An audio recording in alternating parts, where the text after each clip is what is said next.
최근 온라인 커뮤니티나 뉴스에서 자동차 수리할 때 이제는 순정 부품을 못 쓰게 된다 라는 이야기가 떠돌았는데요. 단순한 소문이 아닙니다. 보험 약관이 실제로 바뀌었고 소비자 반발로 정부가 입장을 바꾸는 상황까지 벌어졌습니다. 도대체 무슨 일이 있었던 걸까요? 지금부터 차근차근 알려드리겠습니다. 시청하시면서 좋아요만 한번 꾹 눌러주세요. 구독, 좋아요, 알림 설정 콕콕. 안녕하세요. 생활 속 유용한 정보 희망지기입니다. 원래는 2025년 8월 16일부터 자동차 사고가 나서 수리를 할 때 정품 부품 대신 국토교통부가 인증한 대체 부품을 우선 사용하도록 자동차 보험 표준 약관이 바뀐다고 발표되었습니다. 예를 들어 다른 차가 내 차를 박아 범퍼를 바꿔야 하는 경우 상대방의 보험으로 내 차를 고치는데 이때 현대, 기아, 벤츠 등 정품 부품으로 수리하지 않고 품질 인증 제품이라고 해서 국토교통부가 지정한 검증기관에서 인증한 부품으로 수리를 하도록 하는 것입니다. 약 35%에서 40% 저렴한 품질 인증 부품으로 수리를 하게 되니 자동차 보험료가 내려가 소비자 부담을 덜고 자동차 보험의 손해율도 낮출 수 있다는 게 정부의 입장인데요. 여기까지 들으면 괜찮은 것 같습니다. 하지만 바뀌는 조항에는 이런 부분이 있는데요. 순정 부품으로 수리하고 싶다면 그 차액은 본인이 직접 부담하라는 부분입니다. 예를 들어 순정 부품 수리비가 100만 원이고 품질 인증 부품이 70만 원이라면 보험사는 70만 원만 지급하고 나머지 30만 원은 내가 부담해야 하는 것입니다. 이 소식이 알려지자 소비자들의 반발이 엄청났습니다.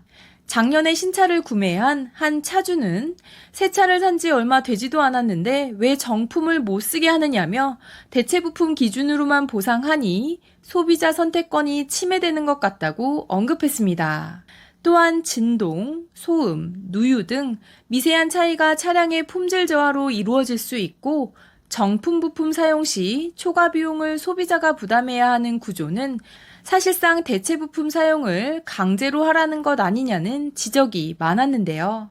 게다가 사고 후 정품 부품이 아닌 대체 부품으로 수리된 차량은 중고차 가격이 떨어질 수도 있고 특히 고급차나 외제차의 경우 중고차 감가가 더 심해질 것이라고 예상하는 사람들이 많았습니다. 정비업계의 입장도 비슷했습니다. 만약 문제가 생기면 제조사가 아닌 정비업체의 책임이 전가될 가능성이 크고 수리 후 재수리와 관련한 컴플레인이 증가할 수도 있다는 것인데요. 그리고 무엇보다 현재 국토교통부가 공인인증한 품질인증 부품기관이 한국자동차부품협회 카파라는 곳인데요. 이 기관에 대한 신뢰성에도 의문이 제기되고 있다고 합니다. 단일 인증기관 체계로 인해 경쟁의 부족, 인증 과정의 불투명성 등이 문제로 지적되고 있는데요.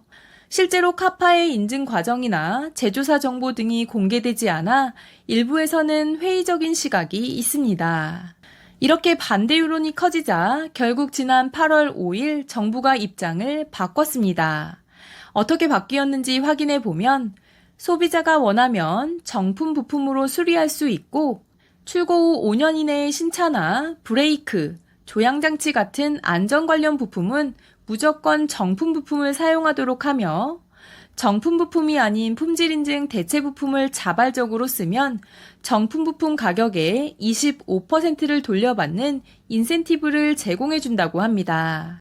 그러니까 무조건 대체 부품을 써라 라는 강제가 아니라 소비자가 원하면 정품도 쓸 수 있고 대체 부품을 쓰면 혜택도 준다는 식으로 바뀐 것인데요.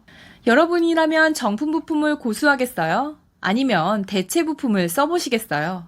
정품보다 30에서 40% 저렴한데 성능도 비슷하니까 보험료 줄이고 수리비 부담도 낮출 수 있기에 대체 부품을 선택하시는 분들도 계실 것이고 그래도 신차나 안전 관련 주요 부품은 무조건 정품을 써야 해 라는 분들도 계실 것입니다. 구독자님들의 의견을 댓글로 꼭 남겨주시기 바랍니다. 이번 영상이 조금이라도 도움이 되셨다면 구독, 좋아요, 알림 설정 눌러주세요. 감사합니다. 희망지기가 광고해 드립니다. 아래 메일로 문의 주세요.